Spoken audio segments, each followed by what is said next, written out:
Di tahun 2016 saya sudah 2016 kilas balik. 2016 kemudian saya semakin belajar soal riba, bahwa riba Kan, itu suatu yang bahaya. Riba ternyata ya. Riba itu suatu hal yang berbahaya, dan kemudian saya berhenti dari semua hal praktek-praktek riba. Kesan seolah-olah ketika mau meninggalkan riba berat. Iya. Karena Iya. dibilang kalau nggak kredit dapat rumah dari mana gitu Wah, kan. itu sering muncul Dapat tuh. mobil dari mana Iya. dan lain-lain. Padahal dia lupa bahwa yang memberikan rezeki Allah. Allah. Salah satu kegalauan. Iya. Salah satunya carut marutnya kehidupan berumah tangga, Iya. bernegara itu karena riba. Saya percaya itu. Nah, Assalamualaikum warahmatullahi wabarakatuh. kita berani masih tetap punya rekening di tempat riba. Wa iyyazubillah. Rezeki kita sudah dijamin, ikhwafillah. Rezeki kita tidak pernah tertukar. Maka segera tutup rekening kita yang ada di tempat riba. Karena 1 detik ke depan kita tidak ada yang tahu apakah kita masih hidup, apakah kita masih bernyawa, apakah kita masih sempat untuk bertobat kepada Allah. Ikhwafillah, jangan uang yang sedikit menjadi penyesalan tiada akhir.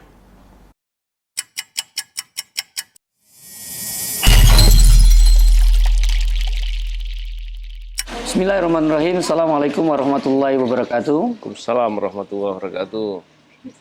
Sahabat MDK, alhamdulillah hari ini MDK Jambi bersama tim bertamu, berkunjung ke rumah seorang yang mungkin tidak asing lagi, baik di dunia maya maupun di dunia nyata.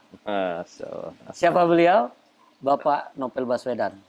Assalamualaikum warahmatullahi wabarakatuh. Waalaikumsalam warahmatullahi wabarakatuh. Alhamdulillah Pak, terima kasih banget nih jazakallah khair atas penerimaan antum yang luar biasa. Kami diberi kesempatan tim AMDK untuk berkunjung dan ingin mendapatkan ilmu yang mana kita lihat bagaimana sosok antum ini di tengah umat di zaman fitnah ini sangat ditakuti oleh para koruptor. Nah, Ana butuh mungkin sekilas input tentang antum agar sahabat MDK tahu. Tafadhol Pak Novel. Saya kalau ngomong gini, saya takutnya berlebihan. Waduh, tapi memang itu yang sudah nyata gitu. Tapi memang begini, ketika kita bicara terkait dengan syariat, itu di situ ada poin penting soal kejujuran. Dan kejujuran itu adalah poin atau nilai utama dalam upaya memberantas korupsi. Jadi anti korupsi itu nilai utamanya kejujuran. Kejujuran juga berhubungan dengan nilai utama dalam integritas. Integritas, kalau kita bicara integritas dalam Islam tentunya sering disebut sebagai akhlak lah gitu ya. Masya Allah. Akhlakul karimah. Ketika kita bicara akhlak, kita bicara adab, tentunya kita sedang bicara kaidah karakter dalam ilmu psikologi atau ilmu apapun lah yang soal membicarakan perilaku manusia. Ternyata karakter itu merupakan basis atau pondasi untuk manusia untuk sukses. Artinya kalau kita kembali lagi kepada akhlak, adab, maka kita bisa katakan bahwa akhlak dan adab itu basis untuk orang bisa punya pondasi yang mumpuni, yang mapan untuk bisa mendapatkan ilmu dan kemudian bisa mengimplementasinya tentunya. Ketika kita melihat dari perspektif itu, maka sangat wajar dalam Islam kemudian dipahami dan para sahabat memperhatikan hal itu, bahwa sebelum orang menuntut ilmu, dia akan memapankan akhlak dan adab. Ini kaitan itu. Lalu ketika kita bicara terkait dengan pekerjaan, ada poin penting di sana, bahwa orang mau punya akhlak adab bagus, punya ilmu bagus, tapi kemudian dia tidak beramal, maka dia celaka. Sedangkan beramal itu, ada poin penting di sana, perlu keberanian. Ketika bicara keberanian, maka itu kembali lagi bicara iman, bicara tauhid sebenarnya. Kenapa? Kalau kita kemudian terkesan dengan melihat kekuasaan, dengan kekuatan orang, maka kita salah di sana. Karena tidak ada kekuatan selain dari Allah yang punya. Masya Allah. Jadi ketika melihat dari perspektif itu, orang yang berakal, orang yang menggunakan akalnya, Akal bukan pikiran maksudnya. Iya. Akal. Maka dia nggak mungkin takut. Karena berkali-kali di Quran dikatakan bahwa jangan kau takut. Takut kamu hanya kepadaku saja. Gitu. Allah bilang begitu.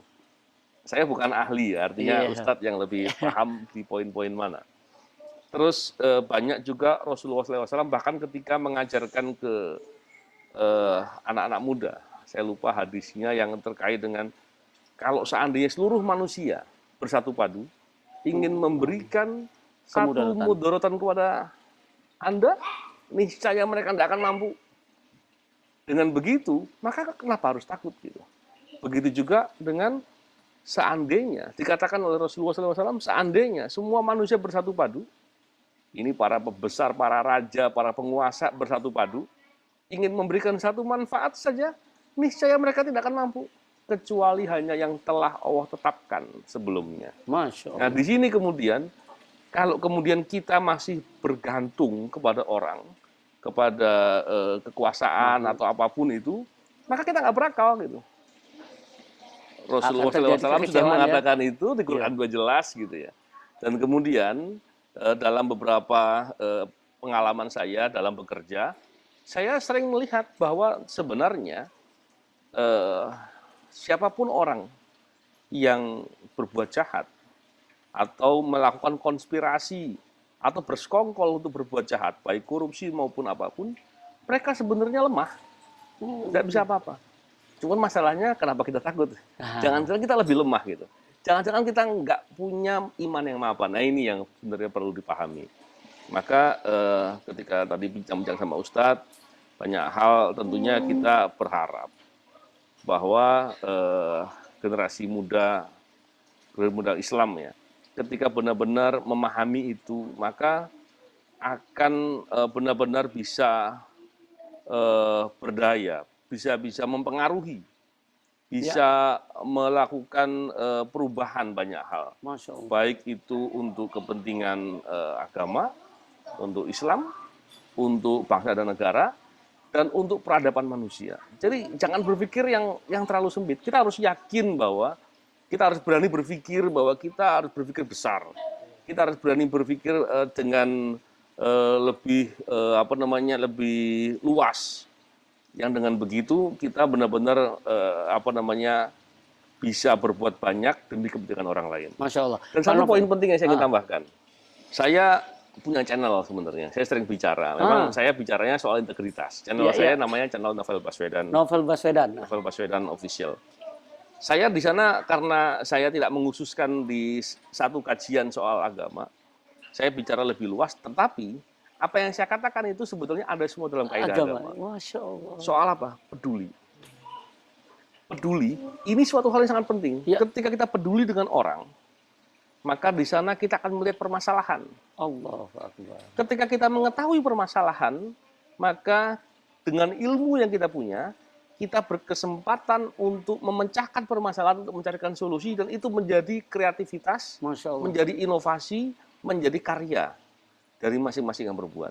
Jadi di situ kemudian kalau kita kembali kepada Islam, semua hal terkait dengan ibadah, pasti di situ ada kepedulian.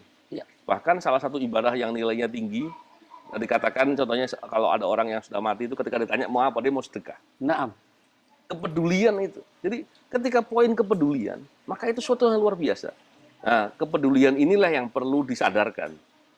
Bahwa ketika kita peduli, maka kita pada dasarnya sedang mendidik atau membangun diri kita. Kenapa?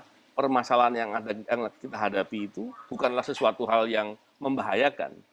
Justru disitulah akan mendidik. Maka saya dengar dari Ustadz dan antum semuanya, orang-orang yang betul-betul berpikir untuk kemaslahatan, peduli, itu Masya Allah. Itu suatu hal yang luar biasa.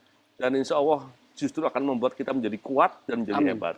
Bukan menjadi kita malah, kan orang sering bilang ya, jangan cari masalah, salah. Yang ada adalah cari masalah banyak-banyaknya, selesaikan urusi. Masya Allah. Itu yang luar biasa. Makanya nih Masya Allah, dari apa informasi yang antum sampaikan, ini antum bukan sosok sebagai pegawai, ini ustadz sebenarnya. Masya Allah. Ya? Nah, apakah ini memang dari awal antum seperti ini atau ada kilas balik kondisi seperti ini? Ya, Memang tentunya saya perjalanan ya. Ada tahapan-tahapan di mana dulu saya mungkin masih kurang memahami agama. Kemudian saya karena merasa terketuk melihat permasalahan orang, saya berupaya peduli. Contohnya ketika saya masih di polisi. Iya. Saya melihat betapa banyak orang-orang yang menjadi korban karena kejahatan. Ketika peduli, saya mendapatkan serangan balik yang berat. Luar biasa ya. Serangan balik itu yang membuat akhirnya saya, kalau orang akan berani ketika lawannya lebih lemah. Iya. Atau dia akan berani kalau kemudian ketika dia meningkat lagi, dia akan berani kalau dia punya backing ya, punya ada kekuatan. Ada kekuatan lainnya akan bela dia.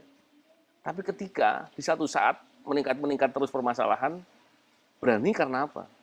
Maka orang akan berani karena Allah. Masya Allah. Karena Allah adalah yang paling kuat, penguasa segala sesuatu dan menentukan atas semua hal. Nah, ketika kita memahami itu, disitulah saya belajar. Dan kemudian pelan-pelan, alhamdulillah, di tahun 2016 saya 2016 kilas balik. Nah, 2016 kemudian saya semakin belajar soal riba, bahwa riba itu suatu yang bahaya. Riba ternyata ya. Riba itu suatu hal yang berbahaya, dan kemudian saya berhenti dari semua hal praktek-praktek riba dalam hal yang saya pahami tentunya. Iya. Karena rekening saya sudah menggunakan syariah. Wah. Dan karena saya perlu beberapa kegiatan ke luar negeri, saya harus perlu kredit card, maka saya pakai Hasanah. Wah, Hasanah. Ya, Hasanah loh. Jadi saya alhamdulillah dengan begitu justru yang tadinya saya mungkin untuk beli rumahnya nggak terpikir, alhamdulillah saya karena suatu hal dimudahkan Allah. Bisa beli rumah. Dimudahkan Allah ketika berani meninggalkan riba. Betul. Tapi ketika kita masih bergelut dengan riba, justru kesulitan-kesulitan itu muncul. Betul. Jadi ini Ana sering sampaikan nih, Pak Novel Baswedan yang ustadz gitu ya. Jadi enggak, saya bukan ustadz, belum. Jadi riba itu adalah rayuan iblis berujung azab. Azabnya dunia dan akhirat. Salah satu kegalauan. Salah satunya carut marutnya kehidupan berumah tangga, bernegara itu karena riba. Saya percaya itu. Nah, Ana berharap ini mudah-mudahan ya antum bisa banyak lagi link yang ada di Polri yang saat ini sudah ada PMK-nya, dan itu pas betul ketika antum kilas balik 2016. Itu Menteri Keuangan sudah keluarkan itu PMK nomor 11 tahun 2016. Tentang penyaluran gaji PNS, TNI, dan Polri. Artinya ini sudah diatur oleh aturan pemerintah ketika polisi hijrah, rekening bendaharawannya itu tidak lagi di perbankan ribawi. Ini kepedulian antum luar biasa. Yang ini membuka wacana ketika antum berani menutup semua rekening di tempat riba, hanya ada di bank syariah, dan keluar negeri tidak pakai kartu kredit ribawi, antum mampu gitu loh. Dan ini masyarakat banyak yang belum tahu. Iya. Karena begini, tadi ketika bicara keberanian, pada saat kita bicara berani, ketika level berani kemudian harus meningkat, kita bergantungnya sama Allah. Sedangkan riba itu menantang perang Allah. Masa kita sanggup bergantung sama siapa lagi gitu kan? Jadi Akbar. perlu dipahami yang begitu-begitu. Dan memang kesan seolah-olah ketika mau meninggalkan riba berat. Karena dibilang kalau nggak kredit dapat rumah dari mana? Itu sering muncul tuh. Mobil dari mana dan lain-lain. Padahal dia lupa bahwa yang memberikan rezeki Allah. Bukan karena orang, tadi kan kembali lagi kepada apa yang sabda Rasulullah SAW yang dikatakan bahwa seandainya semua orang bersatu padu ingin memberikan suatu manfaat akan bisa. Kecuali yang Allah telah tentukan. Jadi nggak usah khawatir. Nggak usah khawatir. Jadi perlu diketahui tidak perlu khawatir ketika kita meninggalkan riba. Betul. Ini kunci. Kenapa? Kejujuran dan takutnya kepada azab Allah. Apa yang disampaikan Pak Novel. Jadi artinya antum sangat ditakutin oleh para koruptor karena antum tidak melakukan riba ini tadi, kemungkinan besar pertolongan Allah. Apakah itu benar? Pastinya begitu. Karena begini. Kembali lagi ketika kita memahami bahwa kita akan berani kalau kita betul-betul merasa punya backing yang kuat. Backing siapa yang lebih kuat dari Allah? Nggak ada. Nah, ketika kita merasa seperti itu, maka pahami. Dan ketika kemudian ada orang yang masih berani melakukan praktek riba, artinya dia berani menantang Allah. Loh kok malah menantang gitu kan? Kita ditantang sama dia. Kita bergantung. Kok malah kita mau menantang? Nah, ini kan masalah gitu. Artinya memahami bahwa kita ini hidup, bahwa semua segala sesuatu Allah yang ngatur, segala kekuatan hanya karena Allah. Maka kita akan tahu bahwa kita harus taat. Nah, menarik sekali itu Pak Nopel. Jadi karena antum sudah memahami. Nah, kita kan melihat saudara-saudara kita yang lain yang saat ini ada masih di bank riba atau bendahara-bendahara kita itu, kita yakinin mereka belum tahu. Ya. Karena mereka belum sampai peduli seperti antum tadi. Belum berani tahu bahwa backing utamanya itu adalah Allah. Betul. Nah, selama ini mungkin yang dipahaminya backingnya atasan. Ya. Jadi kalau dia tidak ngikutin, besok dipindahin. Ya.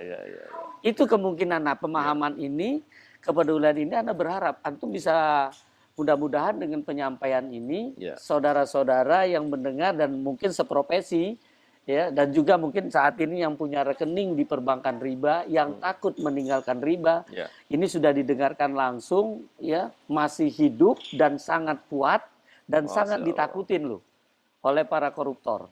Nah, beliau ternyata ketika punya backingnya Allah. Bagaimana dengan antum? Ya kan? Ini Masya Allah. Nah, Anda berharap Pak Nopel ini bisa tersebar. Bisa tersebar kepada kawan-kawan yang saat ini ada di polisi. Karena aturan dari negara juga membolehkan. Jadi kita pindah ke syariah itu tetap NKRI. Itu dilindungi oleh undang-undang. Karena kita dalam rangka menjalankan ibadah. Dan kepercayaan itu dilindungi undang-undang, undang-undang dasar bahkan. Jadi nggak usah khawatir.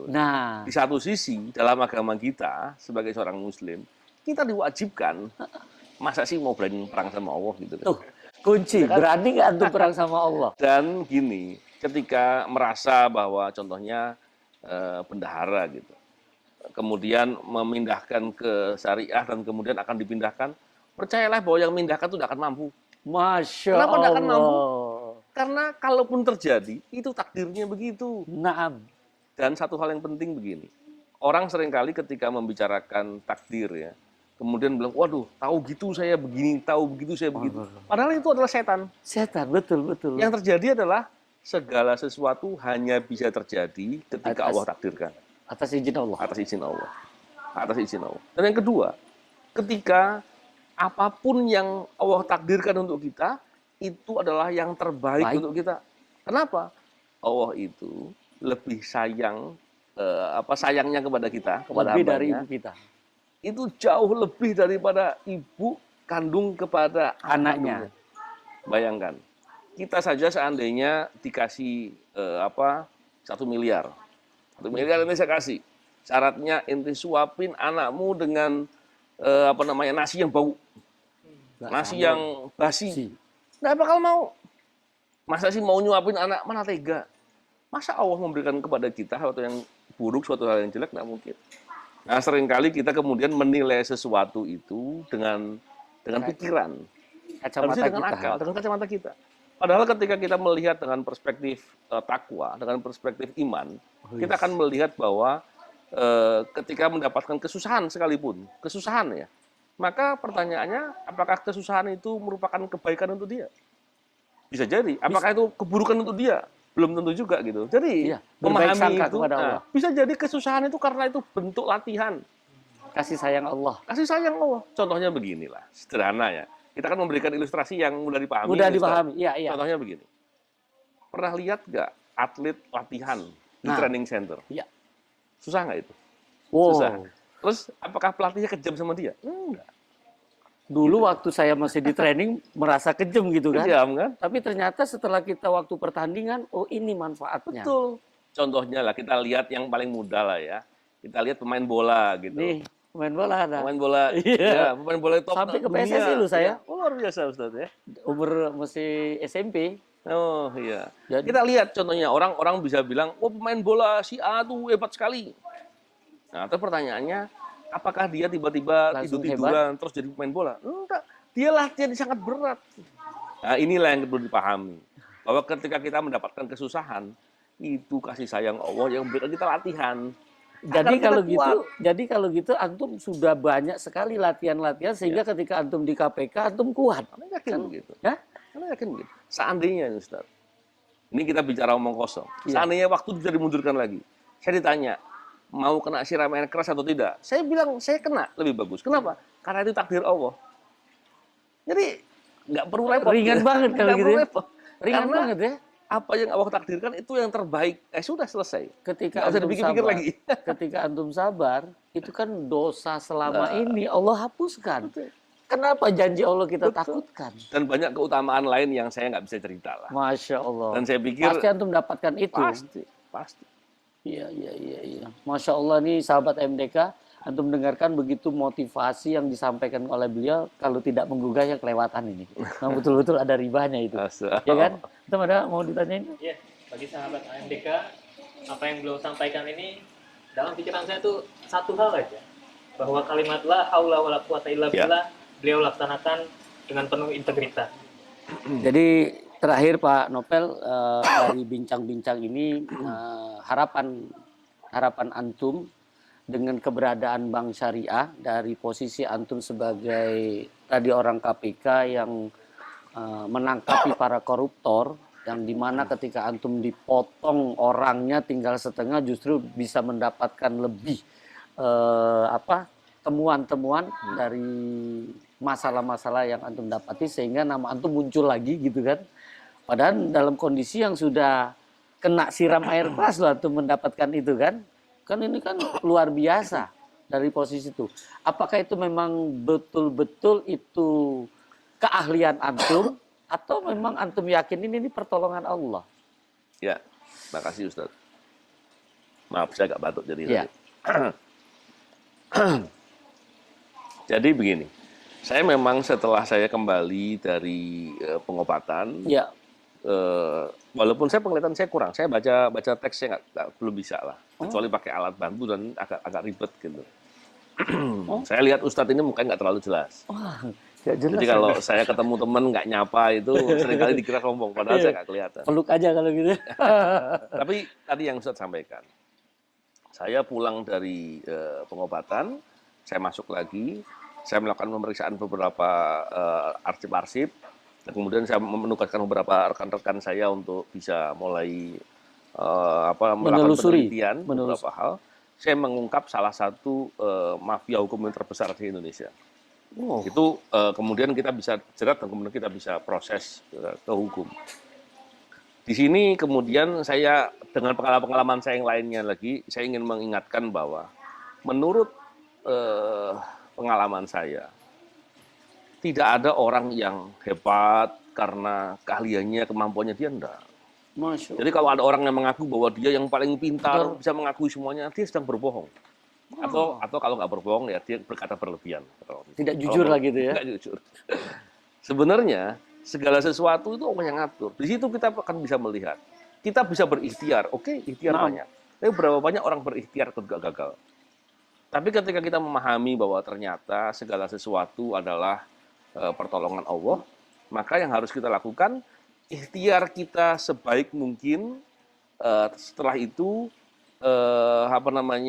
lakukan dengan ketaatan, dan setelah itu sampaikan la haula wala quwata illa billah. Selesai, karena segala sesuatu Allah dan kekuatan hanya dari Allah. Jadi ketika kita melihat dengan cara perspektif seperti itu, maka kita yang pertama, kita akan terus asik dengan proses. Berapa banyak orang kemudian melakukan suatu upaya, dia berpikir hasil, padahal hasil domain Allah.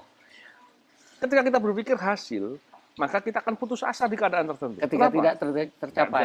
Nggak tercapai. Padahal bisa jadi nggak tercapai itu karena Allah sayang sama kita. Kenapa? Agar kita ngulangi lagi, pahala lagi. Kita itu didapat pahala bukan karena hasil, tapi karena apa yang kita lakukan, karena proses kita. Jadi kita sibuklah dengan proses, dan kemudian berpikirlah positif, berhusnudzon kepada Allah atas segala hal yang terjadi. Masya Allah, Masya Allah. Kita berikhtiar gagal, alhamdulillah. Alhamdulillah. Karena apa disuruh ulangi lagi? Alhamdulillah. Pahala lagi. Iya. Santai. Nah, dengan begitu maka kita akan kuat. Dan yakinlah bahwa tidaklah terjadi sesuatu kecuali Allah yang telah tentukan. Masya Allah. Nah, jadi ketika kita memahaminya begitu, maka kita akan melihat segala hal yang kita lakukan, segala proses, segala masalah itu ringan dan nggak repot.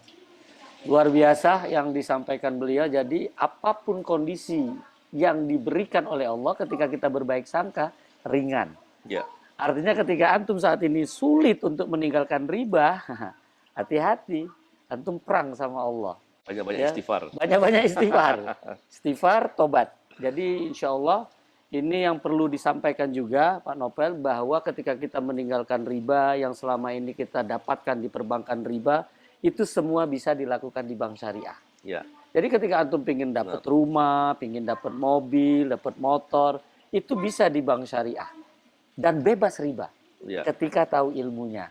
Maka dari itu channel ini bisa memberikan pembelajaran kepada antum. Dan apalagi kita dapatkan sosok seperti Pak Nopel Baswedan ini, Masya Allah. Keyakinan beliau dengan berbacking. Backing dia Masya Allah yang paling kuat tidak ada lawan, yaitu Allah. Sehingga punya keberanian dan ditakutin oleh para koruptor. Sehingga orang itu ingin berhadapan dengan beliau udah takut dulu. Kenapa? Dia mengambil ketakwaan. Hanya takut kepada Allah. Apa itu takwa? Takwa itu adalah tuntunan Al-Quran kita wajib amalkan. Itu yang dilakukan oleh Pak Nopel Baswedan. Dia menjaga apa-apa yang ada di dalam isi Al-Quran diamalkan. Jadi ilmu ini ternyata keberhasilan beliau pertolongan Allah. Bukan keahliannya. Ini tawaduknya seorang Bapak Nopel Baswedan. Mudah-mudahan antum bisa ikutin apa yang beliau sudah sampaikan. Terakhir saya butuh nasihat untuk sahabat AMDK Pak Nopel, apa yang harus dilakukan oleh mereka sehingga menjadi motivasi bisa hijrah dari perbankan riba menuju bank syariah. Sebelum nasihat, mungkin saya mau tanya nih ke Pak Nopel. Untuk sahabat AMDK, beliau kan seorang penegak hukum untuk memberantas korupsi. Ya. Apakah ekonomi syariah bisa memberantas korupsi, menekan kemiskinan? Bagaimana Pak Nopel? Ya, memang saya bukan praktisi ekonomi syariah. Saya nggak paham detailnya seperti apa. Cuman saya yakin sekali, yakin dengan seyakin-yakinnya, bahwa ketika kita melaksanakan perintah Allah, kita melakukan dengan dengan ketakwaan dan keimanan, terutama tadi terkait dengan ekonomi syariah, ya, maka keberkahan itu akan datang. Masya Allah. Ketika keberkahan datang, segala permasalahan itu selesai. Tapi detailnya anak nggak paham, ya, karena bukan orang yang ahli atau belajar ilmu itu. Tapi anak yakin seyakin-yakinnya. Nah ini yang perlu dipahami, bahwa segala sesuatu harus kita lakukan dengan ketaatan. Kalau nggak taat sama Allah, mau taat sama siapa? Masya Allah. Begitu kurang lebih. Untuk sahabat AMDK-nya nasihat? Nasihat, Masya Allah. Saya ini kalau disuruh ngasih nasihat takut saya. Takutnya justru saya yang harus dikasih nasihat. Iya. Gitu gimana Ustaz? Nggak apa-apa, seperti yang sudah Antum sampaikan tadi, minimal tentang kejujuran, amanah, atau apa itu Ustaz? Begini, kita itu seringkali hidup di tengah keadaan di mana banyak propaganda. Orang sering bilang bahwa jujur ajur, itu orang Jawa bilang apa itu? Kalau jujur ajur itu jujur hancur, kurang lebih ya. Bahasa Jawa ya. Orang bilang lagi bahwa kita mau cari yang haram aja susah, yang haram aja susah, apalagi yang halal. Jadi mau bikin propaganda, saya kira. Jadi jangan percaya dengan hal yang begitu. Kita harus tahu bahwa kita hidup itu semuanya atas kuasa Allah. Masya Allah. Dan taatnya hanya kepada Allah. Dan ketika disuruh untuk jujur, ya jujur sudah. Dan yang kita pahami adalah kita ini yang paling penting bukan sekedar kita hidup untuk mencari ilmu, mencari nafkah, mencari rezeki, bukan. Tapi yang paling penting adalah bagaimana kita bisa beribadah dengan sebaik-baiknya. Ibadah dalam konteks ini adalah bukan sekedar ibadah mahdoh, ibadah mahdoh ya, tapi juga khairu mahdoh. Ibadah dalam komunikasi, dalam hubungan dengan manusia. Jadi saya pikir dengan begitu kita akan mengambil keuntungan. Keuntungannya apa? Bukan sekedar nanti di akhirat, tapi di dunia juga. Kenapa saya katakan di dunia? Karena ketika kita mengikuti taat kepada Allah, maka kita akan membawa semua kaidah-kaidah kebaikan seperti kejujuran, amanah, dan banyak hal lain lagi. Dan itu semua akan membangun atau mendidik karakter kita menjadi orang yang kuat, yang tangguh, dan itu semua kan kalau kita bilang kredibilitas, kita akan dipercaya, kita akan dihormati dan banyak hal lain lagi. Masya Allah. Dan kalau mau berbuat baik, ya kan hidup kita mau berbuat baik, beramal kan berbuat baik, semuanya tentang kebaikan. Maka jangan mendengar orang dan jangan pengen dipuji. Kalau pengen dipuji, nanti kita lelah gitu ya. Nggak dapat pujian, nggak penting juga dipuji. Pas nggak dipuji kan nggak jadi kerja gitu. Dipuji tidak membuat kita justru menjadi hebat, dicela, dicerita tidak menjadi kita hina. Terus ngapain kita repot ya? Maka fokuslah dengan ketaatan, amal ibadah atau melakukan amal kebaikan sebanyak mungkin. Pedulilah dengan semua hal, bukan hanya dengan hubungan dengan manusia, dengan lingkungan, dengan hal lain. Dengan begitu kita akan menjadi manusia yang terbaik. Karena sebaik-baiknya manusia adalah yang bermanfaat untuk manusia. Khairun nas anfa'ahum linnas. Khairun nas anfa'ahum linnas. Ya, kurang lebih begitu Ustaz. Tapi saya yang lebih banyak harus dikasih nasihat. Jazakallah ya. Ya mudah-mudahan nanti di channel Antum ya kita bisa membahas dan kalau bisa ada membuat masyarakat yang selama ini berhubungan dengan koruptor, dengan pemahaman riba ini bisa menjadi tenang gitu. Jadi jangan takut lagi untuk tidak melakukan korupsi gitu kan. Jadi mereka akan lakukan korupsi kalau berani melawan perang dengan Allah. Nah, kalau nggak berani pasti dia akan berhenti korupsinya. Betul. Caranya apa? Berhenti dari riba. Ini salah satu kunci yang pembahasan kita di sore malam hari ini. Terima kasih Pak Novel, apa yang Antum sampaikan mudah-mudahan sahabat MDK bisa mengerti dan juga bisa menjalankan nasihat-nasihatnya. Saya AMDK Al-Jambi bersama tim mohon diri dan saya minta maaf kepada Antum, jazakallah khairan atas waktu yang diberikan dan ini mungkin bisa menjadikan salah satu hadiah yang bisa diberikan. Jazakallah khairan, Ustaz. Ini hijrah dari Bank Ribawi menuju Bank Syariah. Mudah-mudahan bisa diterima. Ya, terima kasih Ustaz.